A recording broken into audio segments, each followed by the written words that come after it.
I feel fully unprepared. I hope. Hi everyone.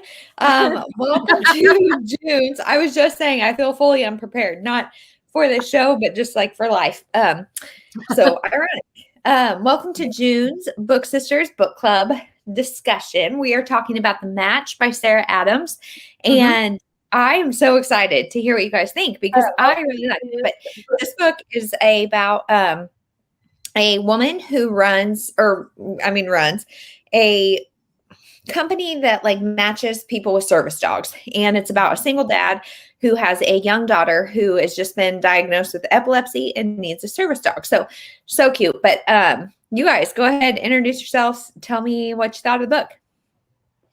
I'm Sarah from The Bookish Knitter, and I loved it. You know how hard I am on a 5-star. I didn't quite give it 5 stars, but it was a 4.5. I loved it. Really? I thought it was adorable. Yeah. What about you, Bree? Tamika's here. Hey, Tamika. I am Bree from Falling for Romance on Instagram, and I liked it too. Yay! We agree. This is my Tamika. gosh. I'm guessing you did not read it because this is not a Tamika book. No, I'm gonna say it was very. I mean, I think it was. Was it even fade to black? Like, was there even? No, it was completely sweet. Yeah. Like I don't think it was even. Which is shocking because I read her she has a book called The Off Limits Rule that came out at the beginning of the year. That was my first read by her. And I mean, it wasn't like steamy, but I remember there being a little steam in there. So I was a little shocked. But I liked it. So I think it was on her website or something because I went to look for, since this is the first in a series, I was trying to figure out like what's number 2 going to be. And it says on there like clean, I think is the word they use, but clean, closed door, or fade to black. Like it kind of says different. Like, so I think she might write the whole scale. I don't really know though. That's cool. John, hello. Kim, hello. John, we're happy to see you here representing the male population. Right. John, as always. It is so if nice. you guys did not see, we kind of just had a funny show with our husbands this week. Because this month was single dads, and none of them are single dads, but they were trying to take over and read Star Wars, and we're not about that life. We're not about that life. Nope.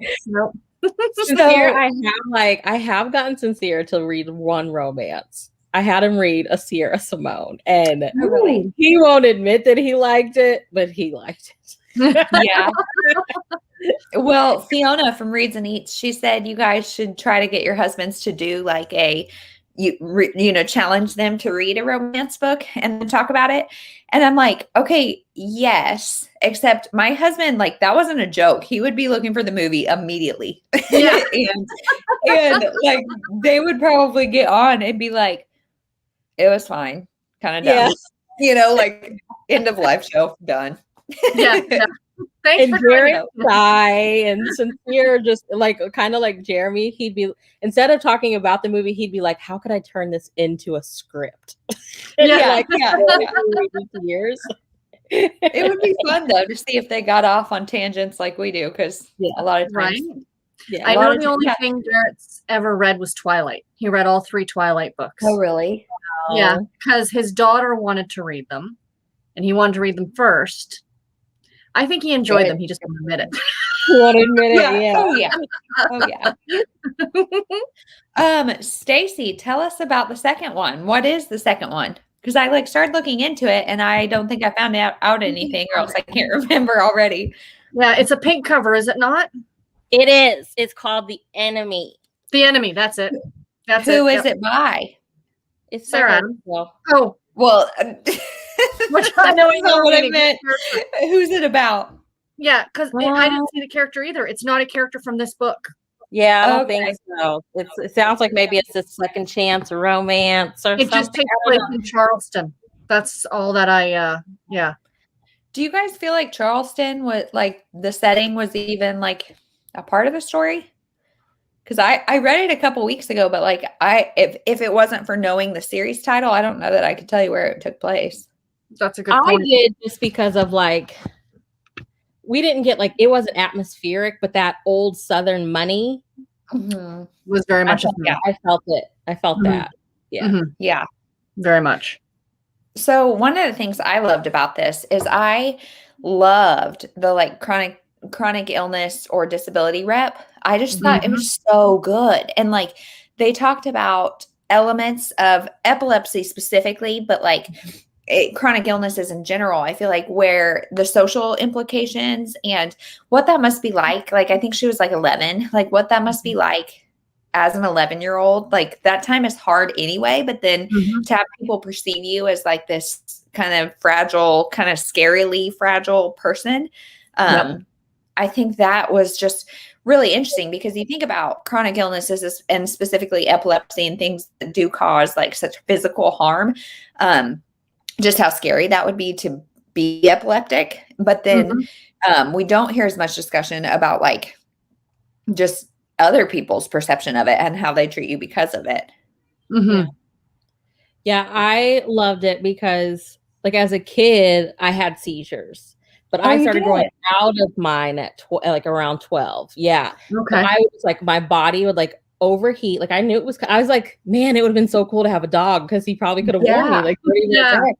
But like my body would like overheat so I could like feel myself sweating and then I would like pass out. And it was almost like my brain resetting itself. But yeah, like you come to, you're really tired and groggy and then, you know, like goes on. But like you two know, like my nephew has cerebral palsy and that's something my sister deals with. He's always having seizures. And I've been telling her about this book. I'm like, we need to look into this because like he's 5 now. And he has to sleep with her because he has a lot of them at night. And I'm like, that might be a lot of like stress relief to have a dog. Like he could start sleeping by himself. So yeah, I thought her having that in the book was, you don't see it. It was great. Well, and just the like brilliance of service animals, I think is something that we need to hear even more about because I just think that, I mean, they are brilliant. And I love I think they almost like compared it to like a dating relationship. Like you have to find the dog that's right for you. And if you've ever had that dog, like I've never had a service dog, but like you have a dog that you're like bonded to. It's like, there's nothing better. And at the end, she shared that her mother-in-law runs that business basically, I think in like Nashville or something. So I was like, that's so sweet. Yeah, I know. Yeah. We don't deserve dogs, y'all. I feel like we don't deserve pets. No. I know. As humans, we don't. I know. They're like the best part of children, you know, like because children and dogs and stuff, not, you know, I'm drawing a line here, but like, they're so sweet and innocent and kind and just want to please you. And like dogs never grow out of that. They are so, especially service dogs, like they're just so awesome. So awesome. What do you guys think of their meet cute? Oh, I like that. I really thought it was and like when she's describing like honey with HUNN. How to spell it. Like I hope he's not the one that can't spell honey, right? Yeah. Oh, isn't that cute? I got like Sleepless in Seattle vibes. Yeah. Right. And the little girl's looking over, like sitting there looking guilty as hell. Know, right? Yeah. Like, oh, I'm on to this. Like, I know what this is. Yeah. Pretty brilliant as a little girl, though. Yeah, it's cute. I really liked it. Yeah, I thought that like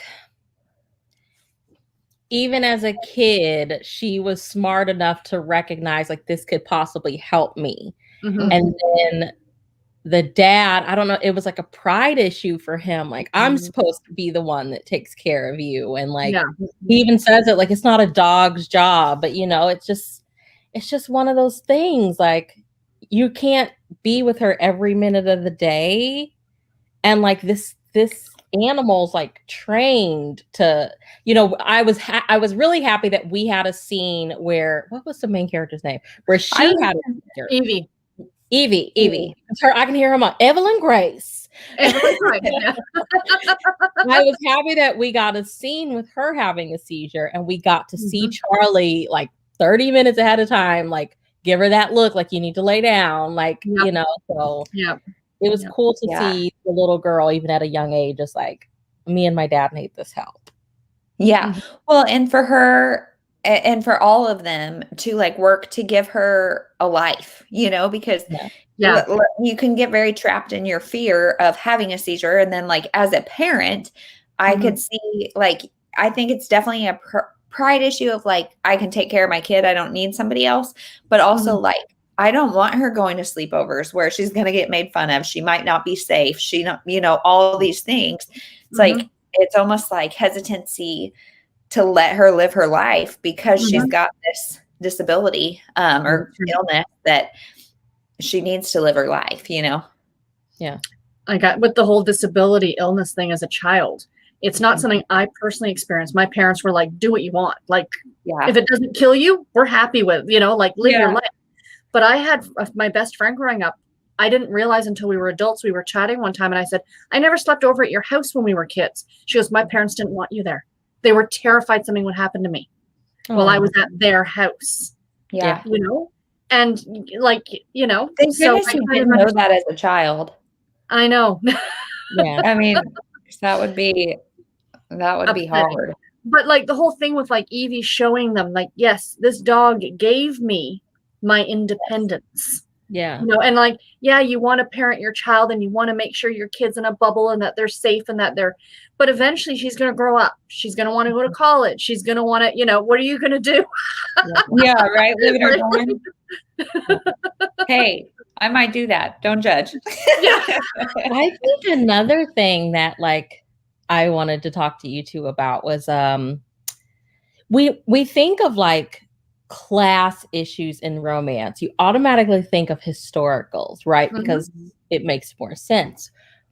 But it's almost like we forget that like class is a very real thing in America and in North America because Sarah's up in Canada. But it's a very real thing all over the world, right? And like like I thought that was a really cool added bonus because she could have all the money for this business if she just played by her parents' rules. It's like, no, I'd rather like be broke in my apartment, just me and Charlie. Yeah. Eating and fruit. Happy than marrying this asshole who like made fun of me in high school. Like, I just wish she would have like said something at that dinner table. I know. I know.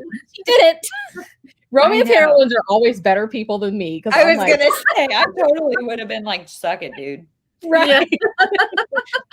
So what did y'all think about the whole like class aspect to it? Needed, not needed? What did you think? I mean, I liked it. I just thought the mom was just a little over the top, just a little extra. Well, and I think the guy, I mean, I don't know that it was necessarily needed.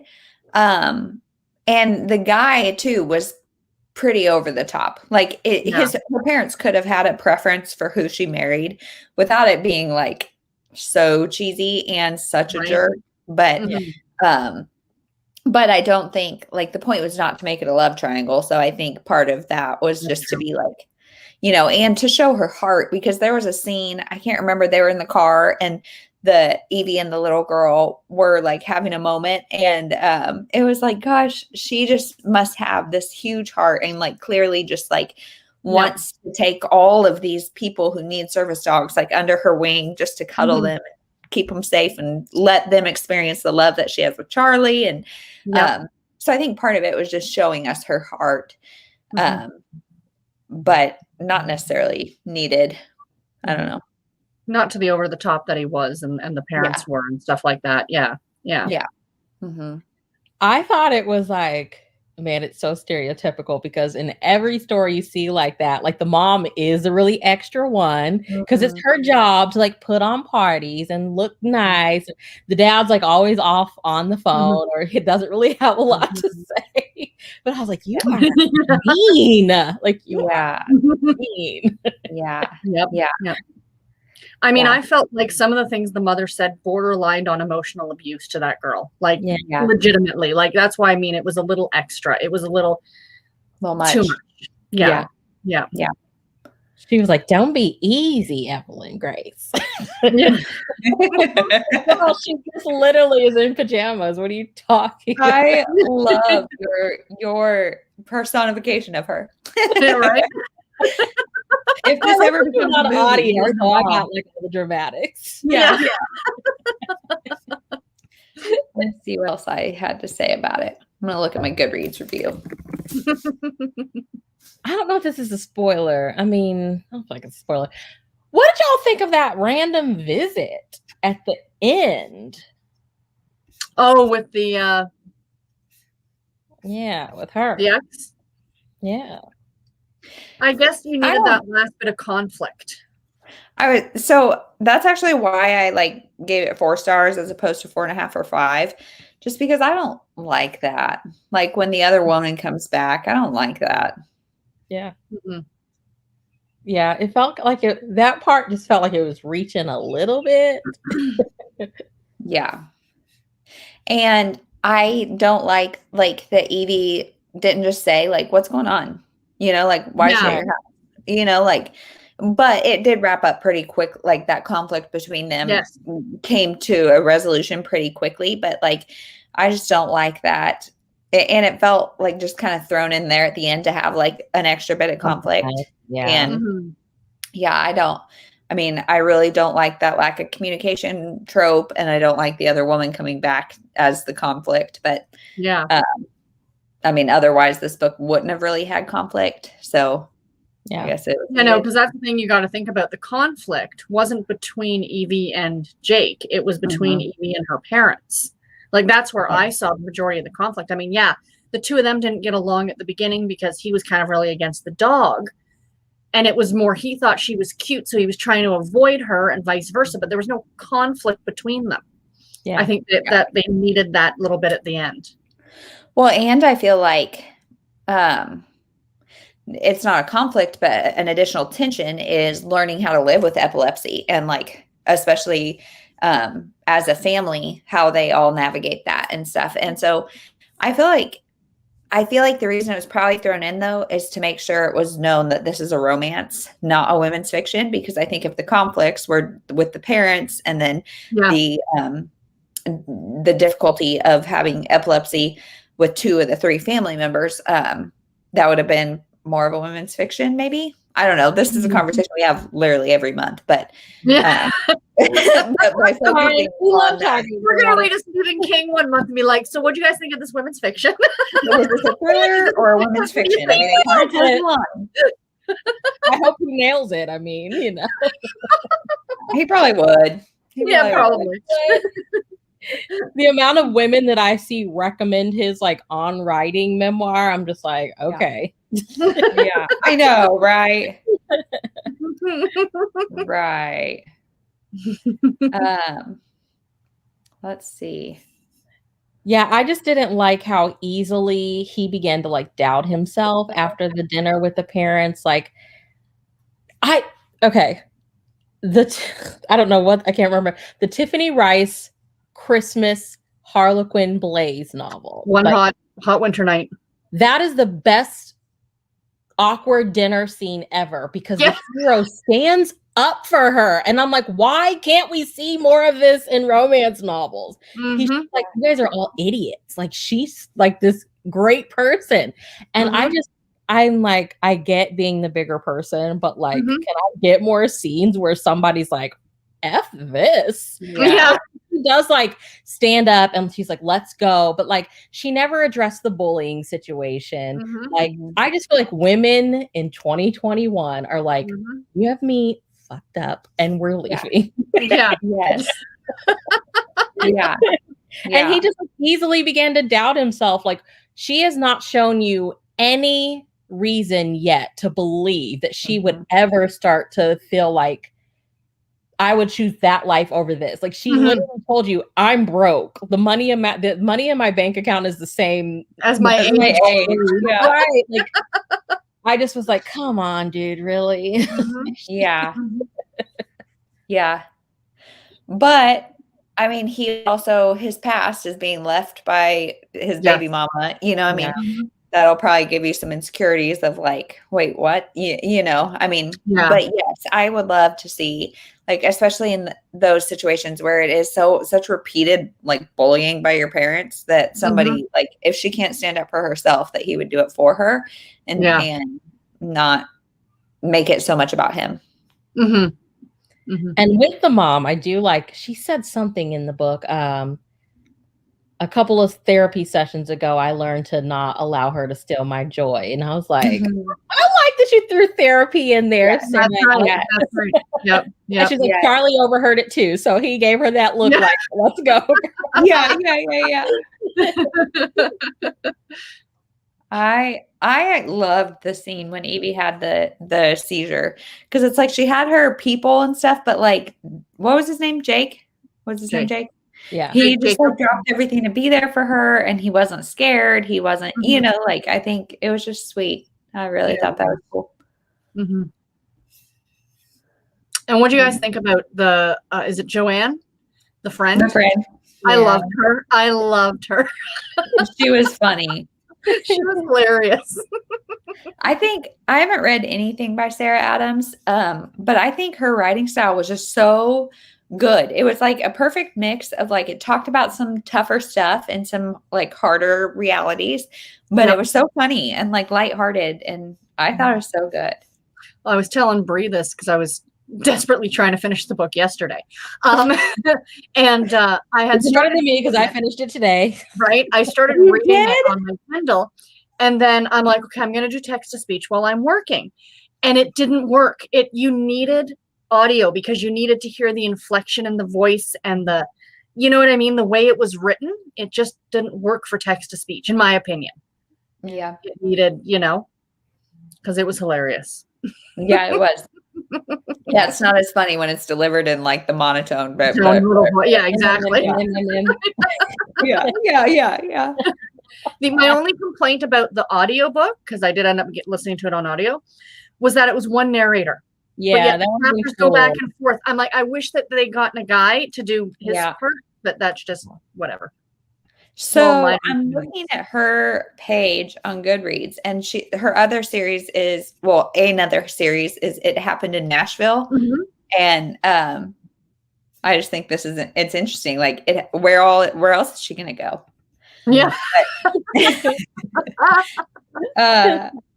I think she wrote some historicals before really gearing into these. Yeah, I think her first books were Dalton historical. Family.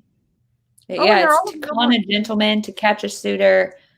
I think that's it in that series. No audiobook in the works for The Enemy. It looks like that's going to be sitting on your shelf for a minute. It's not long though, so maybe one of these days I'll pick it up. Well, and I feel like these kind of books where you don't have to like be super mentally engaged, it's easier to physically read, because if you only read 5 pages at a time, you're good. Exactly. And the chapters are relatively short, I found. And I love the text messaging back and forth. I love their banter. I thought that was adorable. I love good text messaging or something in a book. Yeah, me too. Especially like physically reading it, because I'm like, boom, 10 pages. Yeah, right? Out. I mean, the email exchange between the two main characters in 50 Shades of Grey was about the only thing I liked in the book, in the entire book. Did you read the rest of that series, Sarah? Hell to the no.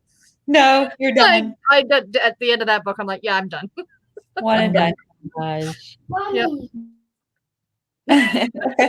Mommy. Oh. We went to the farmer's market this morning, and then Ainsley was out there on a little ladder helping Jeremy change the oil in my car, and she's so cute. Yeah. She was upset though. I made him come in for lunch, so worst mom ever. But I think they might be watching it right now, so I guess I need to watch what I'm saying. So I was listening to this Clubhouse conversation a couple days ago. It was Alexa Martin who wrote that football series. Yes, Intercepted and all that. Yeah. And Suzanne Park, who writes like YA.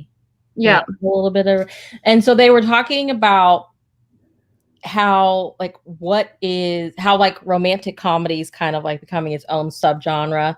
And but how they don't really know what in like how that how in like the bookish world versus the movie world, what makes a rom-com, you know? And so like I was thinking, I'm like, yeah, like we chatted with Jill Shalvis here on our book club, and like she's funny.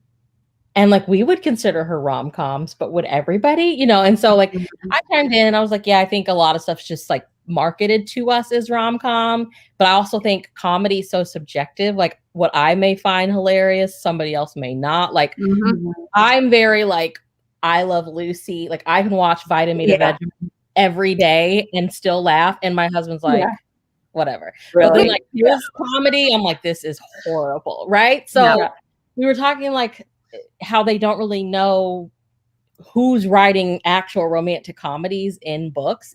So I wanted to ask y'all like what you feel about that. But like I feel like Sarah Adams could be one of those, the more she puts out, somebody that you could say, here's some, because to me, what I find with novels is I want those like situational funnies. So like in this book, their meet cute, he has no idea why this girl's talking to him. And the daughter's like sitting there looking guilty. Like, this is kind of funny. Well, and like I said, that like gave me Sleepless in Seattle vibes, which is one of the ultimate like rom-coms. Yeah. And I think the thing is this one had very serious undertones with topic, with the epilepsy and what have you. But there were still parts in the book that I was giggling over. Like, you know, the whole part where she's joking about him about being her sugar daddy. You know, like it still had those very light moments, and she balanced it well as an author, I think. I think she did too. I think if you want to do rom-com, don't put hashtags in the text. Alexa Martin, I'm looking at you. I heard that was in there, and I was like, I'm not so ready. Annoying. So annoying, especially on audio. I didn't even care about, so I remember vividly what I was doing because I was painting Ainsley's room when we moved into this house, and I was listening to it, and I was like, I have got to stop because this is making me so annoyed. Like I was like hate painting because it was like, you imagine hashtag this. What? Could you imagine text to speech reading? Oh I my would God. say that pound sign. Yeah, pound sign. I would be like, what are we doing? What is a pound sign? Yeah. So, I mean, who do you think that you've read that That's what I'm looking at right now intentionally is writing romantic comedies? Oh, intentionally. Yeah. Would you consider Jill Shalvis rom-com? I don't think she's being intentional. I just think she naturally has a humor to her books that I find appealing, but not everybody might. Yeah. So I don't think she's intentionally writing a romantic, you know what I mean? Yeah. I was actually just thinking, I wonder if Talia Hibbert, like, would you guys consider, have you guys read the Brown Sisters trilogy? Would you find those? Read Eve. But I think that's the same thing. She's not trying, it just so happens it's her writing style. Yeah. I think it's subjective. I don't think you can label it. Because, like, let's say I read it and I think, like you were saying, Brie, and I think it's freaking hilarious. And Chloe reads it and goes, well, no, I'm sorry. I didn't find this. It was a good book, but it wasn't funny. You know what I mean? Well, so I think Sophie Kinsella is like the queen of rom-com. Okay. Yeah. Because if I were to tell you the plot of any of her books, basically, it would be like this funny thing, this funny thing, this funny thing, this funny thing. And like the kind of serious stuff is like woven in there to make us empathize and sympathize and understand the characters. But I think plot would be like funny point to funny point to funny point, or like not even funny, like haha, but funny, like, oh, that's a really ironic situation to be in. Whereas like Eve Brown, I think the point was not to like create ironic situations, but to tell two people's stories that are finding love despite difficulties or preconceived, I don't know. Like there's definitely funny parts in it, but it's more, I don't know.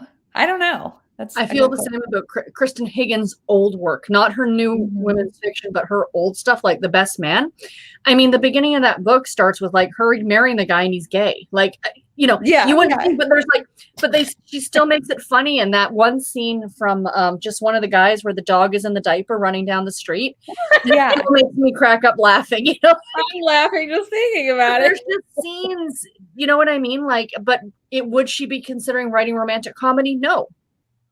Yeah. I think, I would say Sophie Kinsella is the only one I can think of that, like, yeah, I agree. Has kind of found her niche. Yeah. Yeah. Not her new stuff. Like, the one I read the two I read last year, I wouldn't consider those to be hilariously funny. They had some parts that I giggled, but nothing that made me laugh the way Shopaholic made me laugh. Yeah.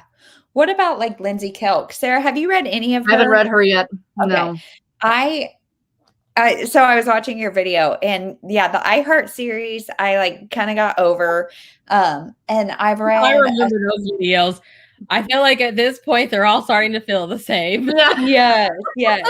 That's why. I mean, that's a whole different tangent. I feel like 8 books or whatever it is too long. But and I've read one standalone of hers that I didn't really like, but I think just one. But my point is, I think she's kind of a rom-com.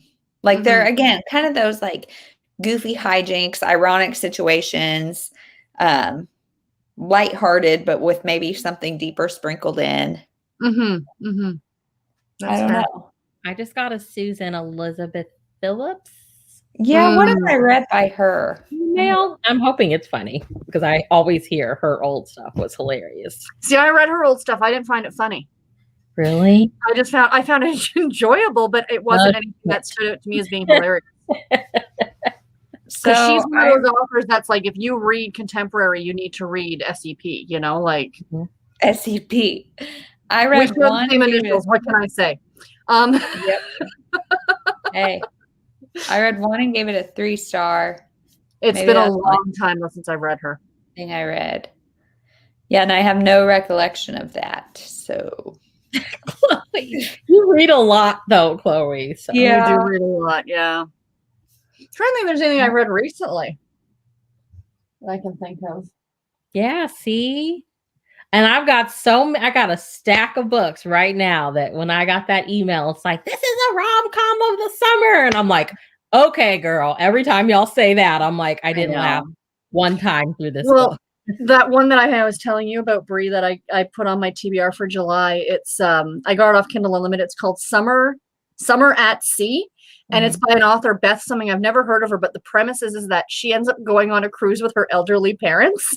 And I'm just like, I'm here for it. Like, that's what I'm saying. Like with rom-coms, I feel like if you describe the plot, you will giggle about it. You know, exactly. Whereas like Eve Brown and stuff, it's like, if you describe the plot, I'm interested in the book, but I'm not going to giggle about it. Yeah. We forgive the outrageousness in rom-com. Like it has to be part of the story. That's what it is. You can get away with more. You know, like, right? Hello, Alicia. You made it. Welcome. Hi, Alicia. Let us know what you think, Alicia. If you read, we're talking about rom-coms, Alicia. If you have an author that you feel like intentionally writes romantic comedies, let us know. Not somebody that's marketed. Oh, and I do think, I think so much traditional publishing, but I feel like there's probably a crap ton of really good rom-coms on Kindle Unlimited and just publishing that we just don't know about, maybe. Yeah. What do you guys think about Jennifer Crusie? I think she writes some funny stuff. Yeah. I'm just on Goodreads looking. I'm just scanning my shelves. What would you think about like Alexis Hall, maybe? I don't think I've read her. It's actually a guy, Alexis Hall. Oh, okay. He wrote Boyfriend Material, and then Rosaline Palmer Takes the Cake. I think of like Emma Hart on Kindle Unlimited, Lauren Landish. Lauren Landish. I would see. I actually would say like Julia Quinn. I think a lot of the books in the Bridgerton series are hilarious. Sure. And like the Smythe Smith quartet is what I have read, and that's I would agree completely, because those are the only historicals I like, because I think they are rom-com-y. But what about like Susan Mallory, like The Daughters of the Bride that we just read? I mean, that was kind of funny, but and her older stuff, like the Fool's Gold stuff, some of it has some great humor in it. Yeah, because I've been reading her for years. I would say so. Yeah. I can see it. I haven't read much Susan Mallory, but like Before Summer Ends, that I read in like April, I was giggling a little. Oh, Penny Reed, the Winston Brothers series. Penny Reed. Yeah, the Winston Brothers series for sure. Oh, Tegan Hunter, Pizza My Heart. Yeah. I read something with her, something with texting. I don't know. She has like those punny like Let's Get Textual. Yes. Yeah. I love it. Oh yeah, and some of this trope can be rom-com-y, of like girls from high school getting back together or whatever, like people in their 30s or 40s, or even like mom's night out kind of things. Those can be kind of rom-com-y. No, for sure. Yeah. Wendy Wack. 2000s I hear was like, I haven't read her yet. I hear early 2000s, late 90s was like the true rom-com era. But I'm like, if we read it today, would it be funny for us? And that's the thing. It's us jaded dames. I know, right? Well, and I don't know. Gosh, I just thought of somebody else that writes Christmas, and I can't think of who it is that does a rom-com well. I don't know, though. I feel like, what? Molly Harper, the werewolf series that she did, hilarious. And see, I even think about like the Cressley Cole series, Immortals After Dark, that Izzy and Charles were hosting the read-along of. The books that I read in that series were hilarious, but so kind of like with your Julia Quinn, nobody mentions that those books were funny because it's just like this big historical saga, right? But mentions, hey, these were hilarious. And that's kind of how I felt with the Cressley Cole books. Like, these books are freaking hilarious, but it's just like, oh, it's a paranormal romance. And like, well, it's the same, like exactly like you said about Julia Quinn, and even Tessa Dare. Like Tessa Dare and Sarah, they're hilarious. But nobody talks about it because they're historical, and they don't assume that historical can be funny. Like when you think rom-com, you think contemporary, right? Yeah. Well, and can rom-coms be YA? If so, I would say maybe Morgan Matson. Yeah, I think so. Because like she does that kind of situational humor pretty well. I feel like Morgan Matson is like our era of like, she just, because her new book's like Take Me Home Tonight, and I'm like, she's giving us like 80s YA in 2021. I'm reading Save the Date next month, so I have never read Morgan Matson. I'm looking forward to it. You're reading Save the Date? I unhauled that one. I'm so excited for that, because I feel like I'm kind of the unpopular opinion, but I think that one is one of my favorites. Like, for sure. I'm gonna hate it. I know. Isn't that from like the 16 Candle remake? Oh, I love that movie. This is the one that I think she's the youngest in the family of like 5 kids, and her mom had written a comic strip about the family, and now they're coming back together for one of the sisters' wedding. And it's just like this, it's total like big family vibes. And the mom had kind of like exploited the kids, and now the comic strip is coming to an end because the kids are all grown. And it was just, I just thought it was really fun. But I really liked that one. I'm looking forward to it. I needed a book with food on the cover, and I picked it up recently for $1.99 for the Kindle. So nice. I'm like, oh, there's food on the cover. That works. My first Morgan Matson, I know Chloe didn't like it, was the one about the friend that since you've been gone. Yes. Like, oh my God. I read Second Chance Summer, and I was like, is this the same author? Like, the tones were different. I was bawling my eyes out. She's good, Sarah. Don't Hex and Drive. I mean, if it's got a title like that, I think it's safe to say it's a rom-com because that's a fun. great cozy mystery series. I think We have a question from Amy. She said, "Why have you switched to saying sweet instead of clean romance?" So I think saying clean implies that sex is dirty. And yeah, I think it's just out of respect for people who like things more explicit than we do or I do. It's sweet instead of clean because sex is not dirty. That's what I started doing too, is like sweet and spicy instead of clean and dirty. You know what I mean? Like, exactly as you just said, Chloe. Yeah. Yeah, I feel like cozy mysteries can be rom-coms as well. Like, again, that funny as murder can possibly be, but you know. But like cozy mysteries are the genre for punny titles and it's true. Absolutely. Situational humor.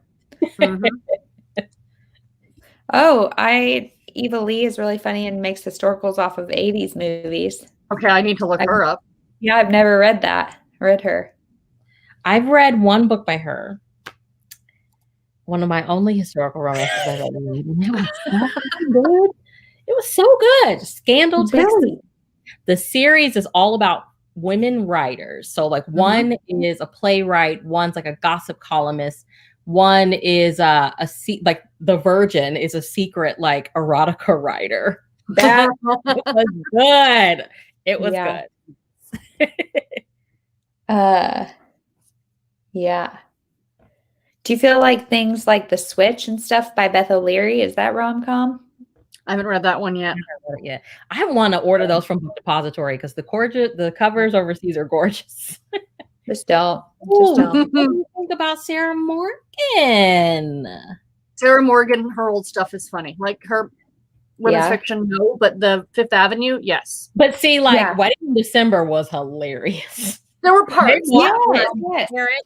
About to have sex.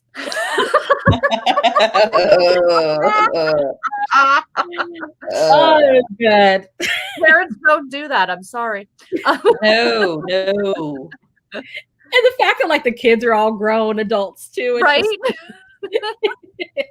Oh, I don't want to talk about that. But like, I haven't read this series, but like these, Wendy Markham. I wonder if this is rom-com-y. This kind of gives me the vibe of like Sophie Kinsella type things. But see, so this kind of makes me think of our constant conversation. Like we hear Sophie Kinsella and we think Queen of Chick Lit, but then you keep hearing that essentially chick lit is rom-com. So maybe that's what it is. Yep. But mysteries, I would say, can be rom-com for sure. Yeah. True. But I think overall their main genre, quote unquote, is mystery. They just happen to be. That's what we need is comedic cozy mysteries. But I think they're all pretty funny. Rom-com signifies romance. So they would be rom-crime? No. Yeah, right. No. Crime-com. Yeah. Crime-com. Yeah, there you go. Crime-com. You've heard it here first, people. Oh, I'm not sure what your name is, My World in Books, but yeah, definitely not a romance. The Switch. What is it? It's a women's fiction. It's about a girl and her grandmother who switch places. Like, they both have romances, but it's not romance. I didn't like the Holiday. About it. What? Like the movie The Holiday, but with relatives. Okay. Yeah, like the grandma lives in the country, the girl lives in the city, and they swap. For sure. Yeah. So, okay. I think somebody had said, yes, that listening to rom-coms on audio, or this one on audio, or the series she's talking about, but do you think listening to rom-coms is the best way to consume them? Or do you think reading them with your eyes, or do you think there's a difference? Depends. Yeah, it depends. I think audio or reading it physically would be the way to go. I think text to speech, Alexis, she can't yeah, deliver I think text lines to speech may. I mean, if you listen to it so much that you're able to like kind of say it in your head still, maybe, but I feel like it could ruin it. I think it wouldn't be it could possibly not be as funny as if you were just reading it or listening. Because the thing is, the book was written to be read, and don't take this the wrong way. The book was written to be read with your eyes, not with your ears. The audiobook comes afterward, right? So to really get it, you're going to want, like a lot of the like in this book with them texting back and forth to each other, it took me a minute listening to the audiobook that's what they were doing. Whereas if you were reading it, right? But however, Audible is now doing those audio only, like the Call Me Maybe, and like those were hilarious and specifically made for audio. So it worked, you know? Yeah. So there are some instances where it's great. So, and I'm recommending that if no one else is listening to that, you need to get on that immediately. Yeah, I still want 5 hours of your time. It's totally worth it. I need to get better at listening to those. I neglect. I'm paying all this freaking money for Audible. I need to be listening to the Audible originals. Yep. Yep. And I think what made them so good is, like I was saying to my husband, they reminded me of like an old school radio program. You hear the chair move, you hear the ding of the cell phone, you hear the traffic in the background. Like they're brilliantly done, seriously. And they're free. Yeah. Well, John doesn't do audio. Alicia does a blend. That's a good idea. Absolutely. I admire people that like don't do audio. I mean, it's a life changer. Once I discovered it, I was like, I'm in. And I do admit, would just be completely different. Like, I think I enjoy things more when I read them physically. But it's because I spend a lot more time with a book if I'm physically reading it than I do if I'm listening on audio. But like right now I'm listening to one that it's a Rudis Petty's, and so she has short chapters, and this one is told from 4 different perspectives. And so I literally listened to the first like 20-30 minutes like 4 times, because it's like I cannot get this in my head of who's who, because it's jumping so quickly. And I just like couldn't get a picture of the character. Like I think you really need to read some physically, like, and this book like it's still, now I've got who's who, but like it's still jumping around in a way that I think audio is kind of doing a disservice. Yeah, I'm listening to The Lost Apothecary right now, and I've been listening to it all week and I'm enjoying it. But then this morning I had to go for blood work, and it's like a half-an-hour drive each way. Plug the audio, and I was happy as a clam. I'm like, this is where I started listening to audiobooks, was on my commute. And I'm just like, can I just drive to the border and back and just listen to this?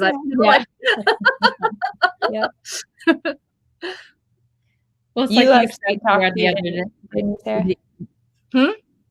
You liked Sweet Talk too, didn't you? I like Sweet Talk as well. Yeah, I like both of them. They were both really well done. Yeah. And there's another one. Who wrote it? Son of a Beach or something like that? Mia Sosa? I think she's got an Audible. I want to listen to that one too. I might try before the end of the month if I can fit it in. I love the titles. I know, right? Agree. I absolutely disability rep in rom-coms. Yep. Yeah, true. And I think it works well because, again, just like this book that we just read, you can blend the two. Yeah. Without doing a disservice, you know, because just because you have a disability doesn't mean your life is over, and you can absolutely enjoy everything and laugh about it, and, you know. But I think like this one wasn't Own Voices, but she had, like, her mother-in-law has this business, and so she's obviously familiar with what she was writing about. And I think that would be really important, because you don't want to downplay the severity of any disabilities, or like act as if it's not a big deal, because it is a big deal. But I agree completely that I want to see people just living their lives despite the fact that they have a chronic illness or a disability. Absolutely.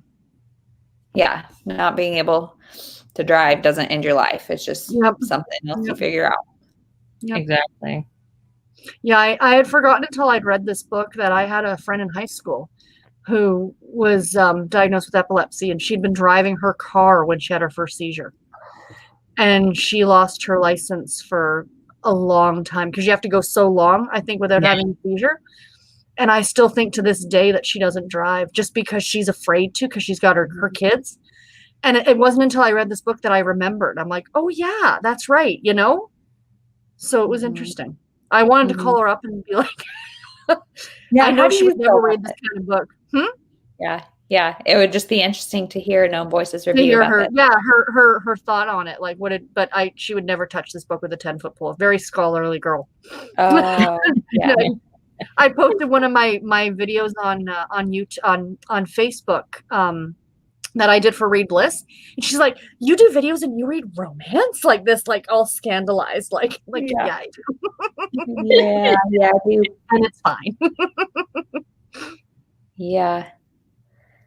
Yes. Well, what's our pick for next month? Do we have I don't even think we need to check. I think people we meet on vacation won with a landslide.